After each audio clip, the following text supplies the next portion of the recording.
All right. Welcome, friends. Joseph Borghese here. Welcome to rulesforsuccess.com. I'm here with my good friend, Chris Nolte. Chris and I have gotten to connect over the past several months. We share some common friends, people who have invited him into our community success circles. I lead success circles as a peer coaching, peer mentoring community that we launched 20 years ago. And this Yeah. is our podcast component for Success Circles, rulesforsuccess.com. This podcast will be transcribed, summarized, there'll be a mind map, and it'll be pushed on across different platforms, rulesforsuccess.com. Chris, how are you today, brother?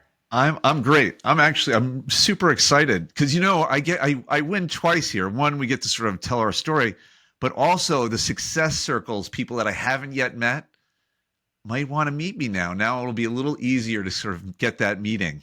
I have to get set up next Monday. So it's yeah, Absolutely. hope Absolutely. do a little self promotion for success circles here. A lot of our members are extraordinary entrepreneurs, They and are. you are as well. And it's opportunities to kind of share your journey, your lessons or tips. But before that, I want to give our audience due diligence about who you are as a leader, your background in entrepreneurship, Sure. and much more. So I have it open here. Chris Nolte, founder of Kiana Virtual Assistance, the Topaz Group, and partner in several real estate ventures. His Yeah. career began in finance and strategy, with each own company building on the ladder to deepen his expertise in technology, real estate, and business operations. As the founder of Kiana and a partner in innovative ventures, he's been a seasoned operator. His focus has been on harnessing modern tools like AI, workflow automation, and outsourcing to unlock potential for people and business alike. Chris is a master at outsourcing, and it's fantastic. I've been outsourcing for 15 plus years, and seeing the way you do it, particularly with your team in the Philippines, building relationships has been extraordinary. And I'm sure that comes from your background. We'll talk about that soon. That's Chris's background. He's somebody I look up to. I've learned quite a bit from him in knowing him, in being actually buddied with him in Success Circles. We do these brain trust partnerships where people connect for 2 weeks at a time. I learned tremendously modeling him. In fact, we do a daily stand up with my team, and that's been a complete game changer for what we do. And Chris, I'm sure you've got a ton more ideas and strategies and things you've offered to your clients with Kayana. So, Sure. yeah, Chris, yeah, how did you get involved in the world of entrepreneurship? Like what brought you into that journey? Yeah. It's interesting. I think my first bout with entrepreneurship was actually in fifth grade, and I created a candy distribution operation in school where I would actually never actually touch the product. I would just be taking orders, and I had people running and distributing the candy, and I was accepting money, and I was doing really, really well until the principal of the school found out about it. Wow. Okay. And I had to write 1,000 times, I will not sell candy in school. And, Wow. so it was always there. Yes. It was always there. And gosh, the principal was silly. They should have let me keep going. Yes. But um, I've enjoyed business from a very young age. I mean, I remember I bought my first baseball mitt on investments I made in a mutual fund. I mean, it goes way back.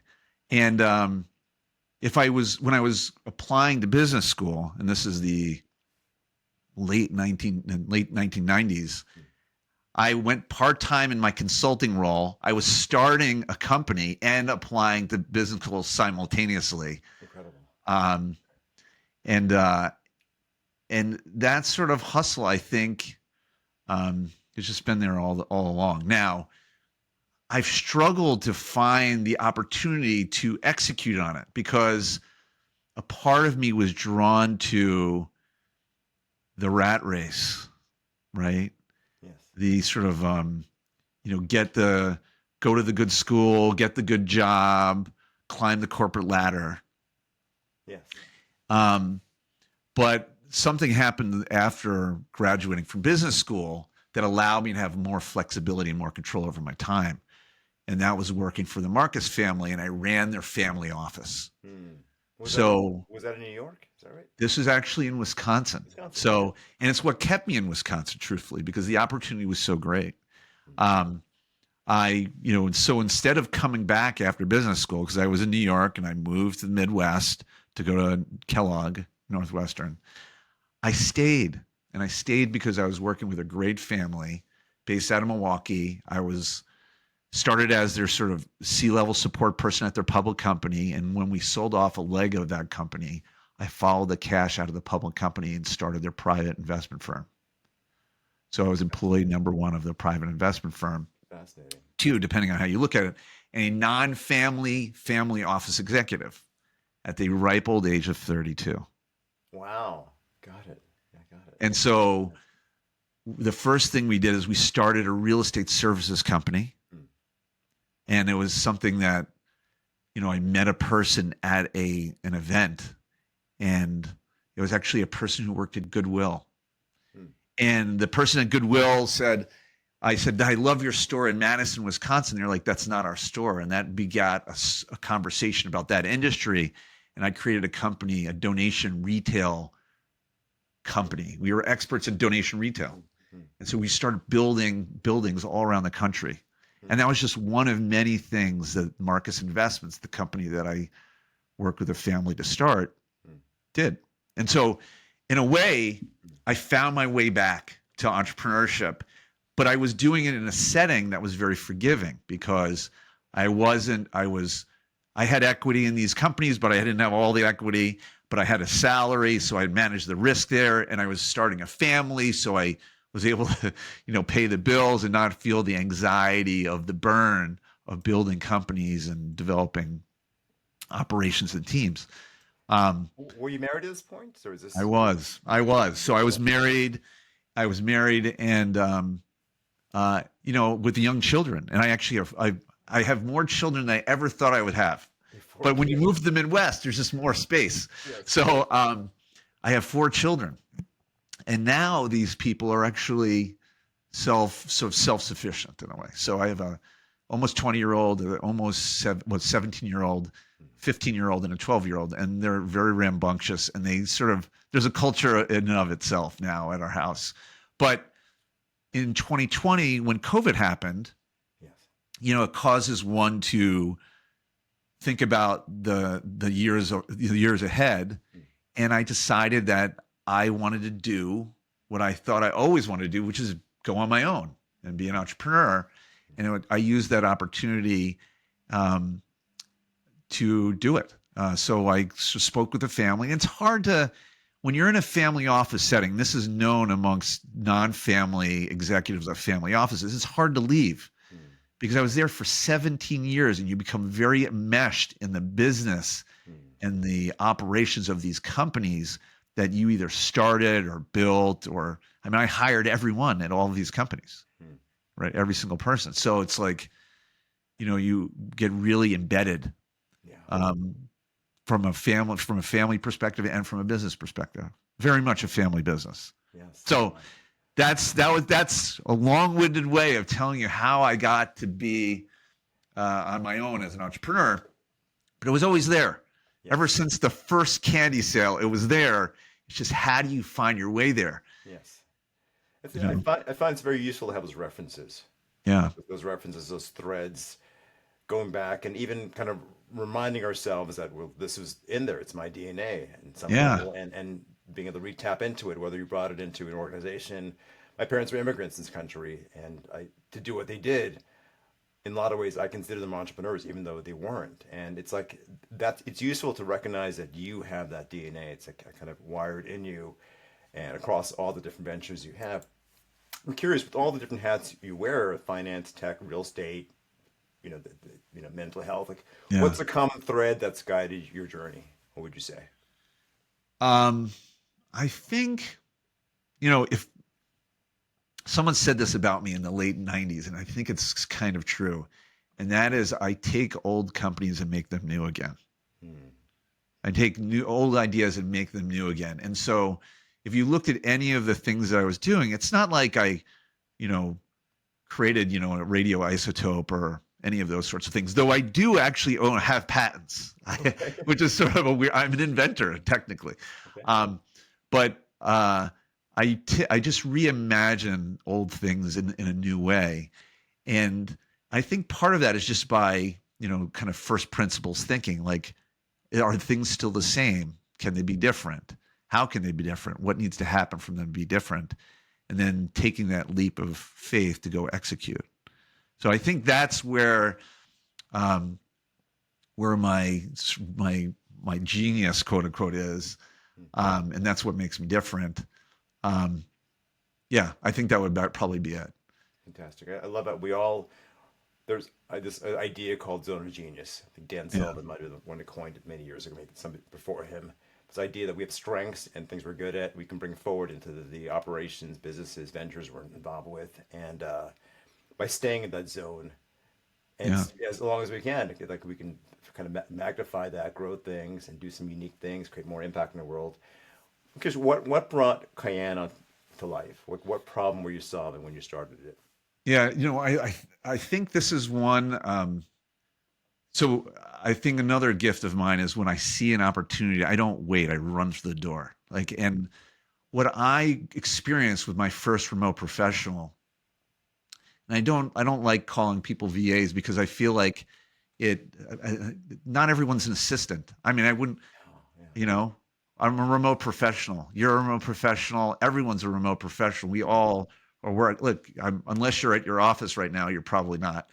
And I am certainly not. And I think there's a lot of us like this, building companies from anywhere in the world. And so when I had my first experience with my first remote professional from the Philippines, I was blown away.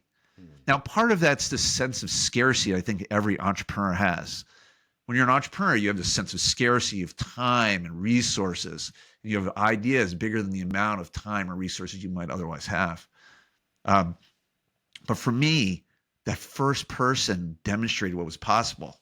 That talent is uniformly distributed and opportunity is not. I was able to hire a material scientist Hmm. that would never work with me. I mean, they would have had engineering things to do Yes. as my executive assistant. And it was amazing. And was this executive assistant in the Philippines? Absolutely. Yes. How I got to that person was through an agency, just a little bit like the one that we've created. Ours is a bit different now, to solve the problems that I experienced in that effort. But I realized that I realized that I could have built everything I had built the last 15 years in a different way with this resource, Hmm. with this way of thinking. Hmm. And it opened up a world of abundance where previously there was scarcity. So And that mindset change was everything. what are the advantages of having a remote professional overseas? Let's say in the Philippines, and of course, like I have my Yeah. background of this of 15 plus years in hiring, and would love to Yes. hear from you what's shifted for the people you Yeah. brought on to Canada to explore this idea of hiring remotely. What are the benefits of hiring a Yeah. remote professional? So it depends on how you approach the problem and how in your mindset. Okay. So let's talk about what I'll say is a more marginalized mindset. When you think of some people think of overseas people as lesser because their experience to them historically has been a call center. Hmm. Oh, the Indians and the Pakistanis and the Yes. Filipinos in the call centers. Oh, that's just the worst experience. I can't understand them. Um, and that framework, that mindset, Yes. Yeah. basically pushes you in a to a place where you see them as administrative people doing administrative tasks that are not worth your time. Yeah. Okay, that's one mindset Yeah. where you look at your time and you say, I want to make bigger, Hmm. and my time is worth more than X number of dollars an hour that I can pay or a VA, and I'll use this sort of derogatory term that I don't like. Wow. I'm going to pay this VA to do this thing that is kind of beneath me and is not good use of my time. But I'm not expecting much because they don't speak English well, and you kind of get what you pay for, so it's inexpensive. And yeah, I'm not going to really manage them like I'd manage Americans that were employees of my team. I want to manage them like this sort of like on-demand resource. And who cares if I don't use them efficiently? They're cheap, and who cares, right? That is one framework and frame of mind that works, because if it allows you to offload certain tasks that truly are below your pay grade and you can work on those things, you have your time, and more importantly your energy back to do the things that you were made to do, that keep you in your sort of zone of expertise. And the funny thing about doing that simple thing, is that you're now working on the things that you're passionate about, which ironically takes less energy than working on the admin tasks that you don't like doing, that do take a lot of energy, Yes. right? Yes. So that's sort of like, that's as bad as it gets. Yes. I don't love that. I don't think that's the maximal execution of the solution and the opportunity, but that is how people typically enter this world. Yes. Okay. Agreed. Because they have this idea of what's possible, and what's possible isn't that much in terms of what the skills are. But I can't unsee what I saw from my first experience, which is a material scientist being my executive assistant. When I experienced that, now anything's possible. In other words, I can hire engineers, right, at, call it $14 an hour. I can hire lawyers at $14 an hour. Yeah. I can hire CPAs at $14 an hour. I can hire well-spoken sales development people at $14, $15 an hour. I'm giving you a range, but it's really like $13 to $15 an hour. And once you see that, you stop thinking about, well, you start evaluating people for people, not where they're sitting. Right. And at that cost, if you can't make that ROI work, the problem isn't the people, it's you. Right.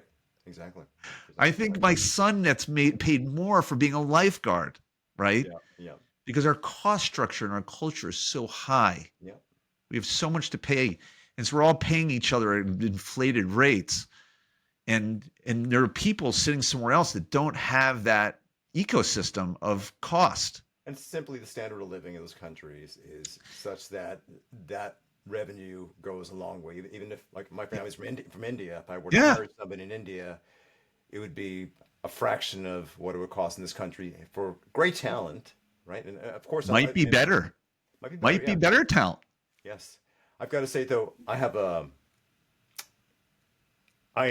hired people in India, Pakistan, Yeah. Bangladesh, the Philippines. I've just found the value structure in the Philippines to be exceptional. Even China Exceptional. culture, because there's an element of service.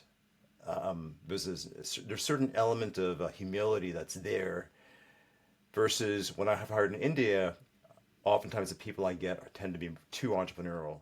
They're merchants, and they're trying to disintermediate you.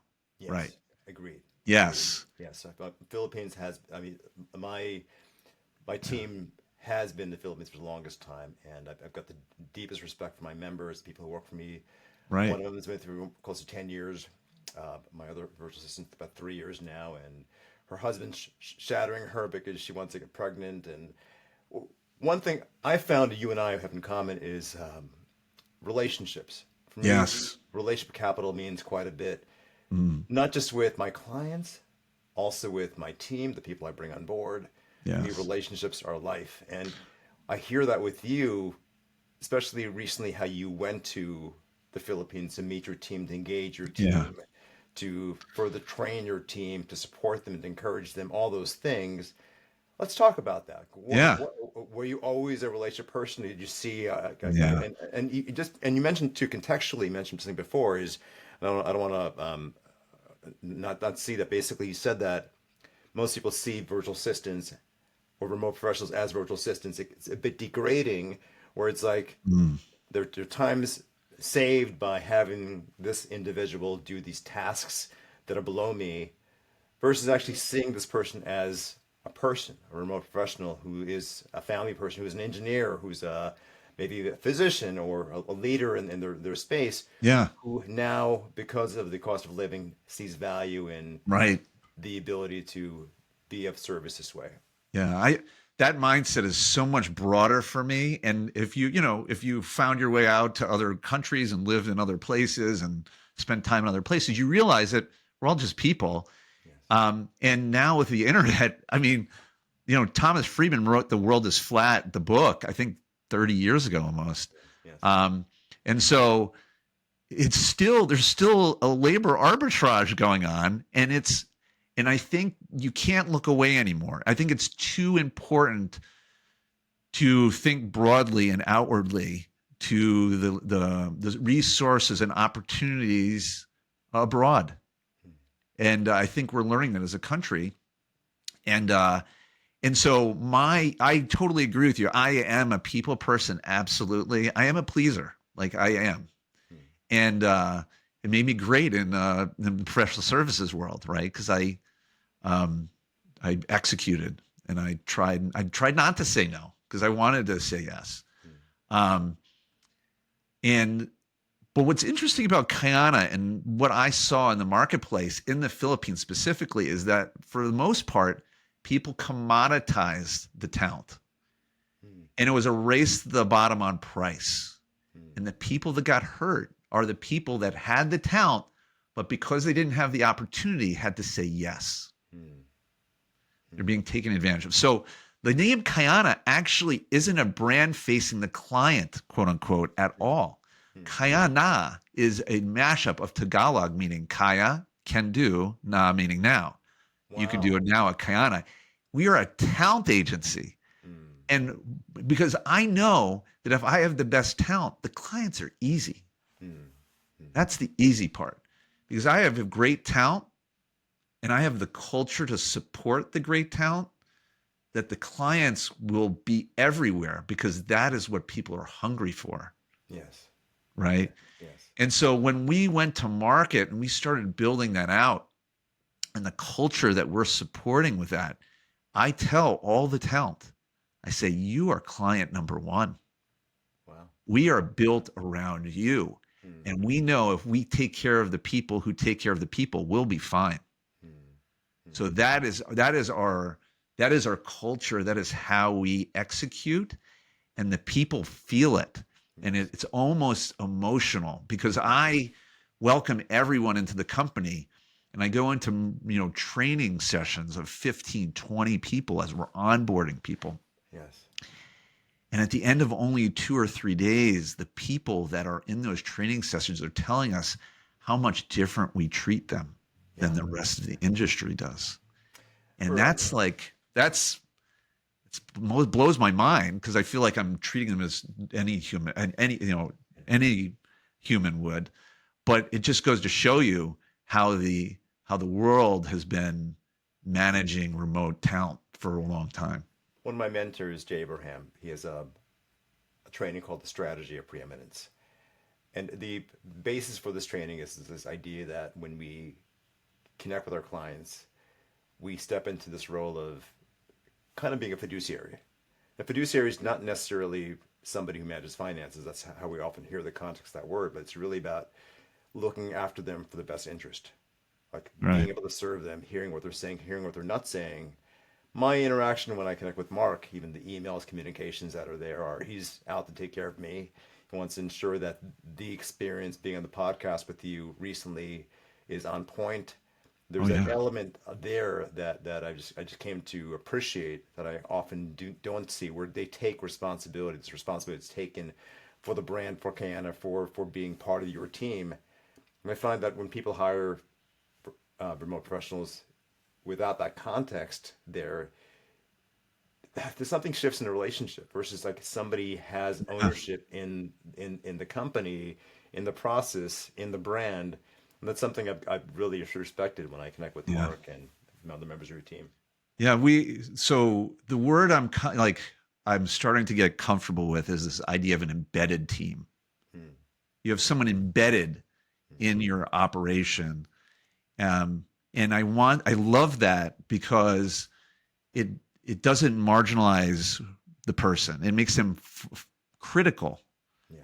to the business and how it runs. Yes. And I think that sort of architecture is the architecture of the future. And this is why it's so interesting to see what's going on in corporate America today, where everyone's being forced back to work, forced back to the office, not to work, but back to the office, Yes.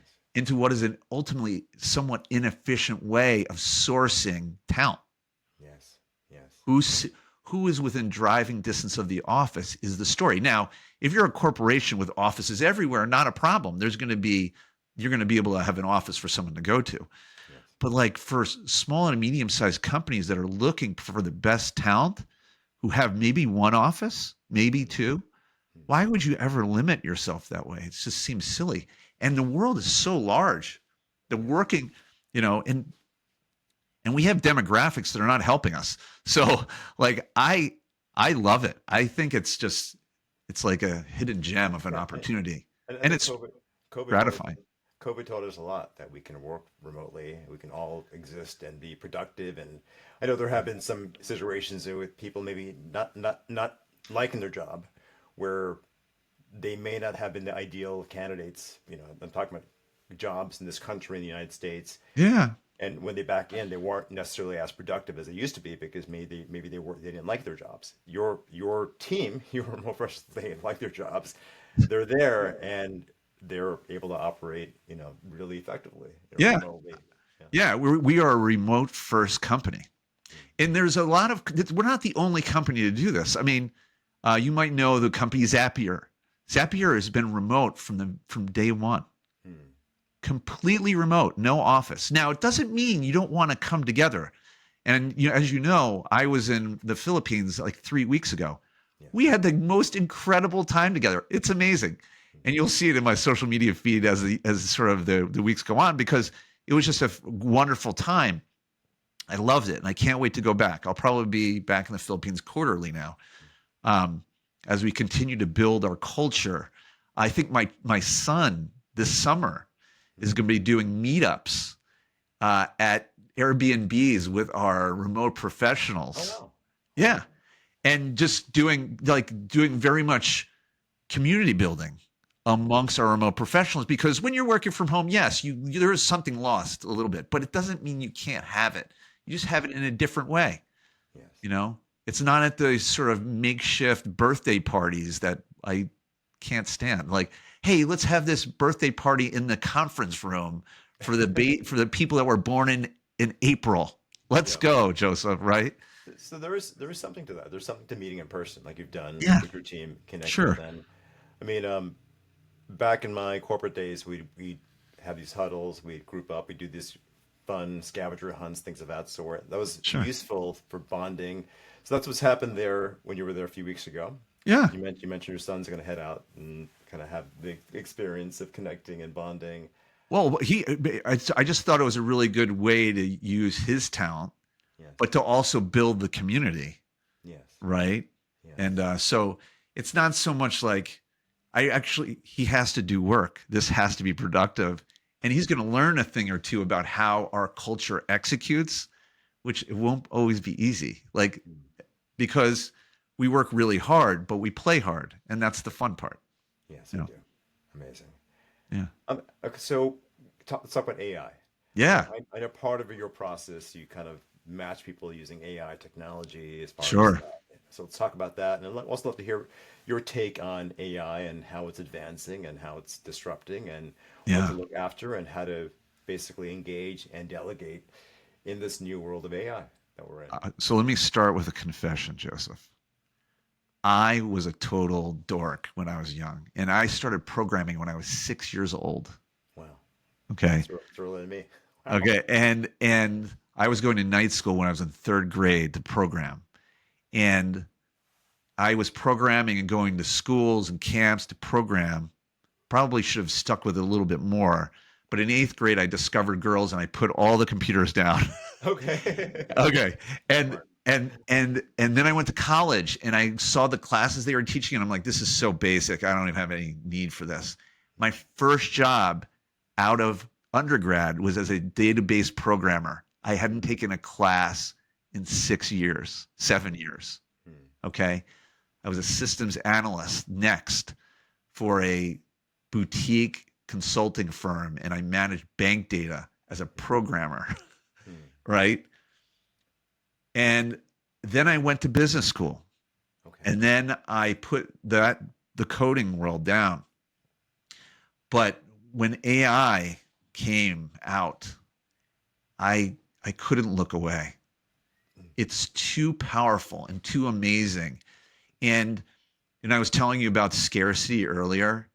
Like now I have at my fingertips a tireless, brilliant person in AI. And if I only know how to talk to it, I can endlessly wander and discover and build. And I feel like this is what I tell my kids. I'm like, if you guys aren't like doing this, you're crazy. Yeah.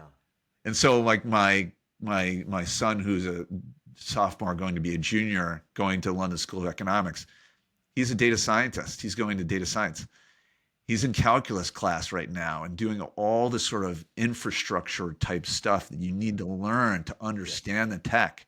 Yes. Because 10 years from now, 5 years from now, it's changing every day. I mean, that's the amazing thing about a product built on AI is the products get better without actually investing much more. Right. The costs go down. Yes. As long as the pipes are right. Yes. The execution gets better. Yes. And we're redefining how work is done. Yes. And that's why, my personal brand, the Can Do CEO, is workflow automation. So think of Zapier and integrations that are happening between other SaaS platforms. Brilliant, like critically important to leverage best of breed SaaS platforms in an important way. 2, AI, yes. The who, and the other part of the who is remote professionals. Yes. So human in the loop, AI execution, automation over SaaS platforms. This is where people talk about, the $10 billion company with 4 people in it. Right. I don't know if it's going to get there. I mean, I'm sure there'll be some people that pull that off, but like every company needs to be reimagined. Yes, exactly. And what I see as possible, and I think for those people that don't stay up with it, they're going to suffer. Yes. Because the people that figured it out are going to be working faster and more productively. And once you're behind, it's going to be hard to catch up. I know some entrepreneurs that are, and business owners that are like, oh, I'll just wait for it to stop. And then I'll call in the service company to come in and do the work for me. It's going to be a mess. Exactly. Yes. It's going to be an absolute mess. Just like when the internet popped in back in the 90s. Yeah. And the use cases for AI are extraordinary. And one of the things we do at Kiana is we're very intentional about training everyone on AI. Like first, we buy them sort of the teams based OpenAI license and say, here's our trainer. Here's what we're going to teach you. Here are those sort of the things that we want you to learn, because it's the person that's always there for you to help you sort of work through an issue. Yes. And your span of expertise expands because of it. Exactly. And if you think about like going back to like remote talent, let's just say this is what domestic talent looked like. This is what people perceived it to be.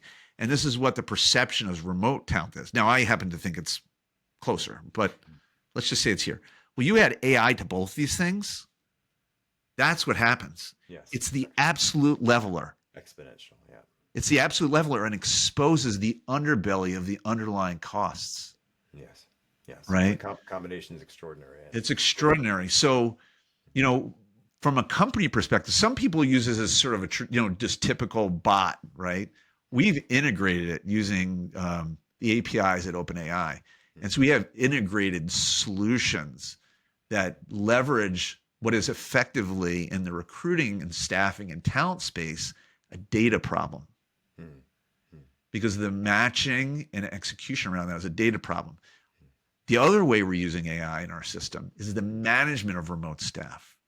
So at the end of every day, we are doing screenshots of people's screens. We're getting full updates on the tasks that were performed, the outcomes of those tasks, and then we're managing that data and giving that to the client in a way that allows them to manage the resource, and it also allows the remote professional to be better.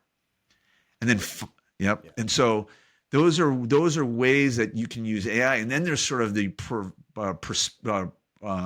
prescriptive ideas that come out of that, which is, here's what you're doing. Here's how you could be better at it.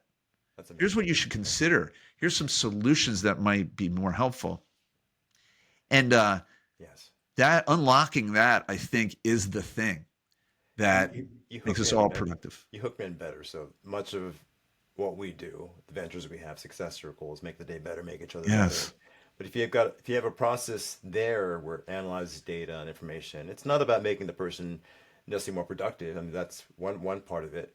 It's just being better, right? And there are better ways of doing things, finding resolutions faster, like less friction. And I've often found when I've hired people in the Philippines before, that when they're stuck on something, because of the culture, how they're brought up and so forth, they wouldn't necessarily report it to me. They would not communicate, and like, despite not having a clear answer. And of course, we found that with AI, those bottlenecks can be eliminated by simply asking Perplexity or ChatGPT or any of them, resolution, or even taking our knowledge and like using a product like Delphi and like duplicating, like cloning ourselves and right. providing that to the team member, like, hey, like you can, if I'm not available, you can ask this clone of me who has a repository of information. Right. Really fascinating, really mind blowing. And I'm so inspired that you use it not just for matching, but you're also teaching your team how to use these tools to be more resourceful, so that they can be even more effective and impactful for the clients who you're out there serving. We want to blow clients away, and I think the sad part is it's too easy. It's too easy, and we've gotten fat as a country, both figuratively and really, I mean, actually, but we're just lazy, and we need the energy and the productivity of these systems and these ways of approaching business that we've lost sight of. And I think that renewal is happening now. And I think it's a really exciting time to be a part of the economy and to be able to build. And I'm glad I'm actually seasoned and I'm not like just off the truck, which there's an advantage to that too. Like, you just have less responsibility, less things to worry about. But I've made enough of mistakes now that I know how to avoid them. So what's one mistake you made in early in your career that you're grateful for? That's maybe helped you kind of optimize and get better, make choices that have brought you here. I think this is a problem that most entrepreneurs have, and is that they come up with an idea, as I did back in the late 90s, and it was a disastrous effort. I'll tell you why in a second. But I had this great idea, and I much like Gollum from the Lord of the Rings, I put my hands around it, and it was my precious. And I didn't want anyone to see it because I was so afraid that if I shared it with anyone, they would take it from me. And realistically, we should all know that it's not about the idea, it's about the execution. Yes. And if we were more outward facing with our ideas, we'd be less afraid to share them, we would find the people that were going to help us execute them. My idea, and I'm not kidding you, 1999 was a media platform that would allow people to create repositories of content and allow people to track them and post their own content. And I built out the entire business plan. I tried to fundraise around it. Remember 1999? It was super like, and it was the same time I was applying to school. This is pre-YouTube, right? This is 5 years before YouTube. YouTube is 2004. Right. And I literally developed it. It was called eforwards.com. It was a bad name. But because if you remember back then, the corporate mail servers were full of email forwards. There was all this great content, the jokes, the lists, all that stuff. And it was basically getting buried in corporate mail servers. Yes. And really, it just needed a central repository. So you can track the authorship of the person who created it so they can get paid. So you can actually create your favorites and go back to it because you thought it was great. It was the perfect solution for that time. But I was so afraid to show and tell people about it, I didn't get the help I needed to actually have it see the light of day. Yeah. Yeah. And that is what I would tell entrepreneurs is to not be afraid to share their ideas because it's not their ideas, it's their execution that's going to win. Exactly. Execution trumps all. Execution trumps all. There you go. Excellent. That would be my message to myself. So 30 years earlier. That's incredible momentum. That's an incredible tip. This podcast, rulesforsuccess.com. We also do a secondary podcast called momentumtips.com. So you can access some of the tips that Chris has provided in a shorter podcast on that site, momentumtips.com. Chris, what's another momentum tip you'd offer to our members, our clients, members of Success Circles, and the wider audience here? Yeah, this is going to sound very self-serving, but do what I did. And you don't have to start a remote professional business like I did, but certainly explore the opportunity of finding someone that you can partner with to help you be more efficient. You don't have to believe in the person more than you have to believe in yourself. You need to make big bigger. Yes. And you are that big. You are the one that's going to be able to create that value, but you're not an endless ball of energy, contrary to what most people believe. So you buy the time and you get someone to actually offload that administrative stuff to, and then you can go kind of do the things you're meant to do. Yes. I've kicked this idea around with my oldest, who is now, again, sophomore. He'll be graduating soon. You know, there's the corporate path that I took, or there's a path of entrepreneurship. I think the first thing that any family member should do for their child is get them a remote professional. If you really think about what that represents, it's accountability, it's a resource, it's capability that they don't otherwise have. So they can start building. That is the first money spent. That's the friends and family round. That's where it should go, Yes. in my opinion. And it's also often useful to figure out what our strengths are. Right? That would be useful. Or what our 100%. zone is. That may not be as clear in our teens or 20s. It may not be as obvious. For me, it happened when I was 27, 28, when I did my first Myers-Briggs. That brought me to do a DISC. And when I clarified, well, these are this is what fuels me, right? This is what I'm Right. good at. This is what Sure. I'm doing. It became easier to kind of offload those other things too. Any thoughts about that? I think that this is about where the abundance is and where the scarcity is. And what you described to me is the things that you were good at that came natural. That's where the abundance is. Where the scarcity is, find a way to figure that out. Learn how to delegate out of it. I did something very silly when I went to undergrad. They told me I was better at math than I was at language. And I was defiant. I said, forget it. That comes easy to me. I'm not going to spend much time on it. And I started doing like language. And I went to France. And these are all things I don't regret, but I wasn't playing into my strengths. So playing your strengths is a way of playing into your abundance. And I think that the quicker you can figure out where the abundance is, and the more effectively you'll be, the easier life will come, and the more productive you'll be. Chris, I know you're writing a book. So what's one big idea from your upcoming book that could change how we build businesses? And you might have already said it so far in the past. So I think the way people build teams is going to change. And I think the way capital thinks about building teams is going to change. You know, when you're an entrepreneur, like the goal is to be financed.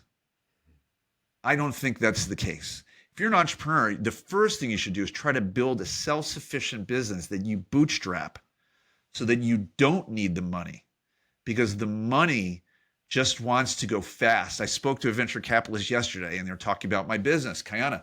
And they're like, so Chris, like, how are you going to find distribution? How are you going to grow it like 100% a year endlessly? Mm-hmm. Where are you going to find the money for that? And you can see where this was leading Yes. because Yes. they wanted a piece of the business. Yes. And I'm like, well, I don't think I need to do that. I think I just need to be great at what I do. And I Exactly. think the Yeah. business through referral and growth will be perfectly fine. And the disappointment in the person's eyes was amazing. I've Not experienced that too. because I was building like a sort of lifestyle business, Yes. but because they couldn't participate. Mm. I said, well, no, we can go do this thing over here. Mm. And then sort of then they opened up again.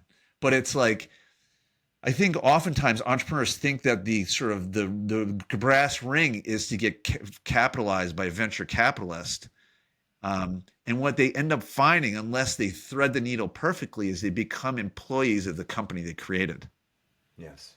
Yes. And Yes. so what they'd be better off doing potentially is basically having their personal needs handled by their business that they bootstrapped, building up that base initially, and then playing from a stronger position later, pushing the pre-money, pushing the capital raising round later, and being able to drive pre-money valuation up further, so that Yes. they didn't end up to sell as much of their company.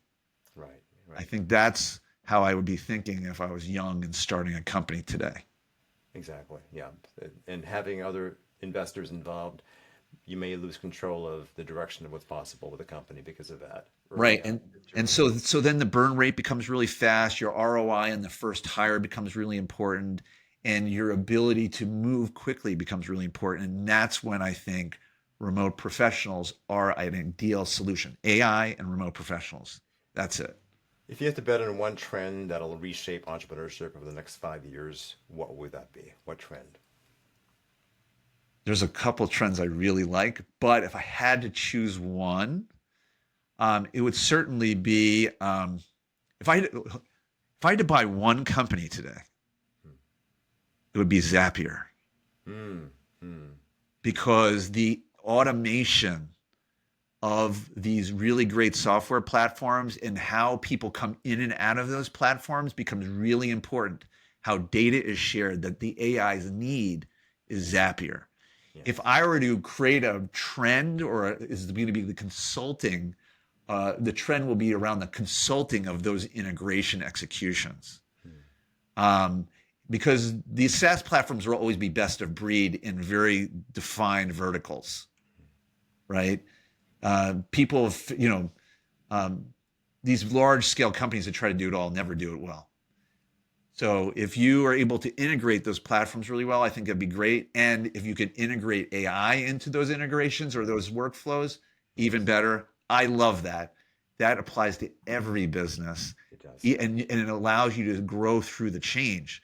If you pick the wrong horse in this change, you get crushed. Yep. Yep. You get You can crushed. So can there you always go. ask. Can also ask AI in the direction. Right. We're in process to integrate more AI into what we do in Success Circles, the pairing process, and sometimes it's useful to have somebody like Chris, like give you ideas and help you find ways to delegate and outsource and build that remote team. All it's useful, and that's from getting in conversation. So this has been really, really invaluable so far, Chris. Chris, how do people connect with you? It's super easy. On LinkedIn is the best place to find me. Um, Christopher Nolte at LinkedIn. Um, I am also on, we also have a podcast called Discovering the Possible. Hmm. And you can find us at Kiana at YouTube. Um, and or on my TikTok profile, Can Do CEO and or Hire Kiana, where we talk to remote professionals about the opportunities abroad and or with clients about the opportunities for remote professionals all around the world. I love it. Can Do CEO on TikTok and hire Kayana. And Yeah. are you also at kayana.com? Is that correct? HireKiana.com. Hirekayana.com. That's right. Fantastic. We'll make sure all these links are on the podcast on rulesforsuccess.com. It'll be all linked there, a mind map summary. Final question. What legacy do you want to leave through your ventures and your voice? Uh, I think um, I want people to to find their highest and best use. You know, when I was a kid, well, my father was 6'8" tall. Wow. It's like a basketball, like as And tall as. you can imagine Yeah. when the elementary school gym teacher, who was the high school basketball coach, saw me. Yes. He had me coming to school before school since I was in first grade. Wow. Okay. Yeah. But unlike my younger brother, Hmm. I got my mother's genes. She was 5'2". Got it. And Yeah. so I never grew quite the way everyone wanted me to. But I believe I imagine you're somewhere in the middle, between I'm five the and two. exact average of 6'8" and 5'2", Awesome. 5'11". Exact average. Awesome. Perfect. Um, and the long and the short of it is that I always imagined that there was the perfect game for me. That wasn't basketball. It was some other game, right? I believe everyone has the perfect. There's a perfect game for everyone. Hmm. And I would love for people to be able to find the perfect game where they were built for it. I feel like I'm built for what I'm doing now. It is incredibly joyful. I feel like you are built for what you're doing. And I can tell the joy that you get out of that. I mean, you would not be in it for as long as you have, certainly, if you didn't love it. And so I would love for people to have that experience. It's like being a part of a great organization, Yes. right? And you know it when you're in it and you love it. And it's so great to have that moment. You want that for your kids. You want that for yourself. I want that for other people too. Incredible. So there's a lot of joy in being able to tap into that and Yeah. continue refining that and finding ways to even add more value. I'm sure your four children are very blessed to have you as a mentor, as a dad, kind of They would pass on disagree with you, Joseph, but I appreciate you saying that for all our kids, posterity. all our kids do. I've got Yes. a 9-year-old and a 6-year-old, and Yes. they discount a lot of that, but their wisdom does eventually transfer over. I've found, and I found even my dad's wisdom has landed Yes. in me after 30, 40 plus years. That's what we're playing for, right? But this has been a privilege, Yeah. Chris. I really enjoyed this. For our audience, once again, rulesforsuccess.com. Access all of this, including Chris's contact. And this has been joy. So, and I want to invite all our members who listen to this to tap into this idea: dare to play bigger, bolder, and better. That's our tagline for the work we do in Success Circles. And Chris is somebody who actively does that each day. What the work he's up to. Check out hirekiana.com to tap into Chris's team and to Chris too. This has been wonderful. Joseph, thank you so much. My pleasure.